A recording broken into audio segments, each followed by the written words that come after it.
What's your name? Matthew. Matthew. Khalid. Khalid. How you doing? Oh, we're filming now here. I heard that the Prophet Muhammad had sex with a 6-year-old. Is that true or not? Well, where'd you hear that first? On the internet. Okay. Where on the internet? On a video. Okay. And what did the video say? That's what I just said. Okay. Now, did you do any research yourself? Or So I'm asking you. Okay, no. The Prophet Muhammad did not have sex with a 6-year-old. Prophet Muhammad, just like many people, which was the norm at that time, would marry younger women, women that were adults at that time. And as you know, women matured differently in different countries and in different times.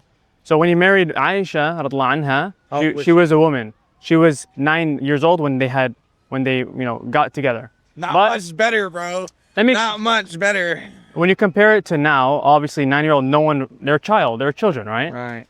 If you just look 100 years ago in America, if you look in Britain, girls would, mature at these very young ages and people would marry them. So this was the norm of society. So this was the norm in Arabia 1400 years ago. Women would be women at a very young age and they would get married. And there's different reasons for that. They would die very young. The average lifespan was 30 years old of a woman, So they would get married young and then they would have children young. This is the norm. Right. By no means, no means at all that was Aisha a child. She was not prepubescent. She was not. But she was 9. She was 9 years old. Yeah, there's different opinions, but the main opinion that it was 9 years old. Gotcha. But the main thing is that she was not prepubescent. Everyone was. Her father gave permission. Her mother gave permission. Society gave permission. It was a norm. Gotcha. Here's another question for you. I saw this. What is? I was watching a video on the internet. What is the penalty for an apostate? Okay, good question. Really hard hitting questions. I'll answer right now. But do you know what Islam is? I'm familiar with it. What is Islam? The story goes the Prophet Muhammad was in the desert. He got Not the story. What is Islam? the religion of the Prophet Muhammad. Okay, but do you know what it entails? That's what I'm saying. A little bit. I know they got the Quran, and I know that the Prophet Muhammad is the founder of it in the 600s, and I know that they believe in a lot of this Old Testament stories, and they believe Jesus is also a prophet, but they believe they're the last prophet. Good, That's kind of what I know. Good. Islam, Matthew, means submission to the Creator. The Prophet Muhammad wasn't the founder.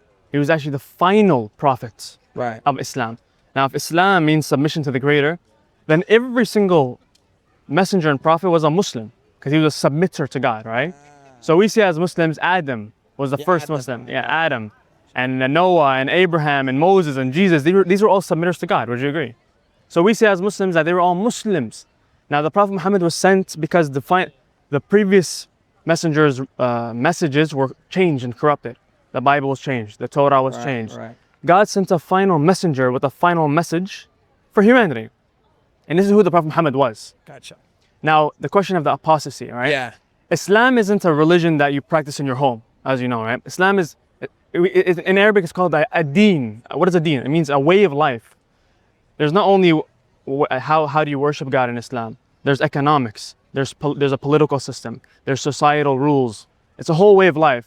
Sure. Now, just like in any state, when someone does treason, for example, like in the US, what do they do to someone that does treason? They kill him. They kill him, right? Right. In China, what do they do? Kill him. In Russia, what do they do? Kill him. Same thing in Islam, because Islam is also a political system. Gotcha. When there is a nation that is run by Islam to be the political system of the United States currently? Not necessarily that way. Like if I believe Islam, right? If I believe Islam is the truth, right? It's what's sent from the Creator that created me and you, right? Gotcha. I'd obviously want everyone to be Muslim, right? That's what I wish, right? I would love that to happen, right? But how do you go about that? That's difference of opinion. Obviously, there's no such thing. There's no. In the Quran it says, "La ikraha fi din." There's no compulsion in religion. All of these things that we see in TV and media that the Islam is spread by the sword is false. You cannot convert forcibly anyone to Islam, right? That's the answer of the apostasy. Anyone that does treason to the nation, that's the punishment for it. I see. You see what I'm saying? So if you had your choice and you were to get more than 50% of the population in the United States Muslim, would you want this to be law?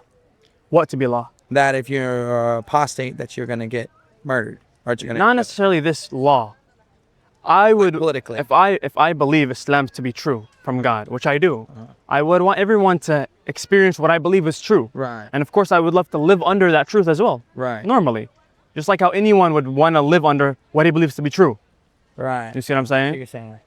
So when I say, like, what if someone like doesn't believe it, but you do believe it? Like, do you believe that that you should politicize that? what do you mean politicize?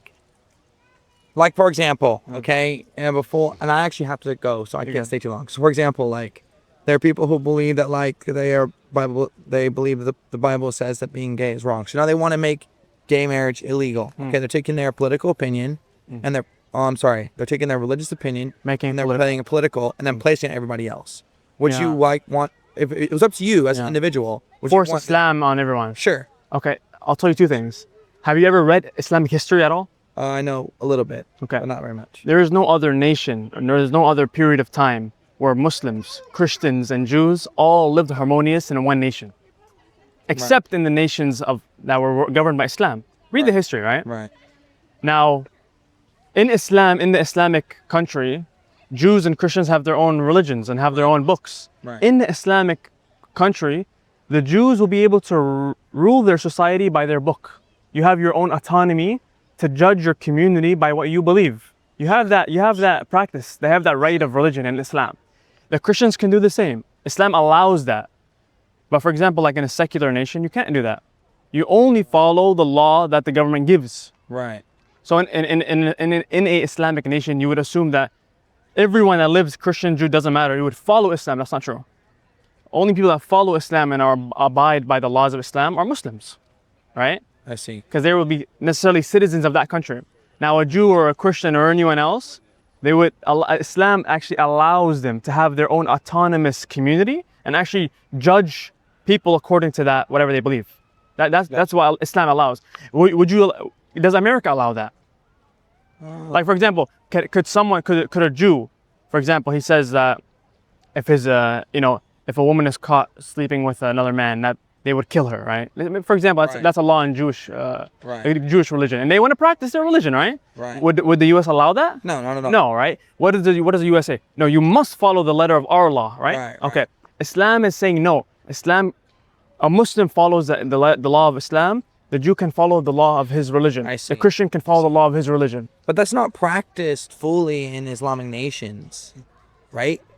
Like the countries that are Islamic nations, right? Yeah. They have the Islamic law and they expect everyone to follow that law. So if we're to bring this to the United States, how does that look? It's not necessarily like now. There is not even one nation that's fully implementing Islam properly. Right. It's not. There just isn't, right? Right. So there are countries where they're predominantly Muslim, correct?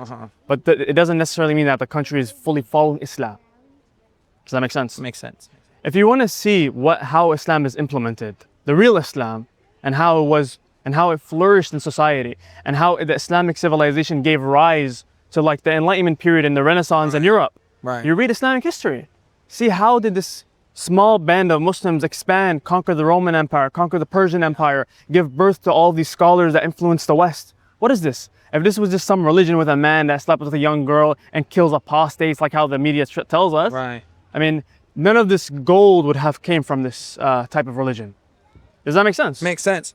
Learned a lot. Yeah, bro. Thank Appreciate you. I'll be over here. I gotta get Here, going. do you have a Quran? No. There's a gift, bro. English version of the Quran.